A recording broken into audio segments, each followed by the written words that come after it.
নীলখামের রহস্য। কলকাতার পুরনো অঞ্চলের অলিগলিগুলো রাতের বেলা একটু বেশি রহস্যময় হয়ে ওঠে, বিশেষ করে উত্তর কলকাতার সেই পুরনো জীর্ণ জমিদার বাড়িটা, যেখানে গত 10 বছর ধরে একা থাকতেন অবিনাশবাবু। তিনি ছিলেন একজন অবসরপ্রাপ্ত প্রত্নতাত্ত্বিক। গত রাতে তাকে তার পড়ার ঘরে মৃত অবস্থায় পাওয়া গেছে। শহরের নামকরা ডিটেকটিভ অনির্বাণ রায় ঘটনাস্থলে পৌঁছালেন। ইন্সপেক্টর চ্যাটার্জি তাকে ঘরের অবস্থা দেখালেন। অবিনাশবাবু তার আরাম কেদারায় বসে আছেন, চোখে চশমাটা তখনও আটা, কিন্তু তার বুকের বাঁ দিকে একটা সূক্ষ্ম ছিদ্র। কোনো বিষাক্ত কাঁটা বা সরু সূঁচ দিয়ে তাকে মারা হয়েছে। তদন্তের সূত্র।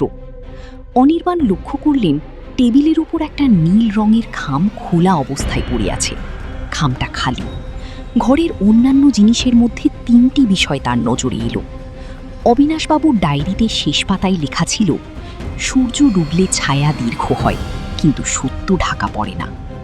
টেবিলের উপর রাখা ছাইদানিতে একটি দামি চুরুটের অবশিষ্টাংশ, অথচ অবিনাশবাবু কোনোদিন ধূমপান করতেন না। তার আলমারির সব দামি প্রত্নতাত্ত্বিক নিদর্শন। উপসংহার: অপরাধী যতই নিখুঁত হওয়ার চেষ্টা করুক, তার ফেলে যাওয়া অভ্যাস, এক্ষেত্রে দামি চুরুট, তাকে ধরিয়ে দিতে বাধ্য। গল্পটি আপনার কেমন লাগলো? আপনি কি খুনিকে আগে থেকে আন্দাজ করতে পেরেছিলেন?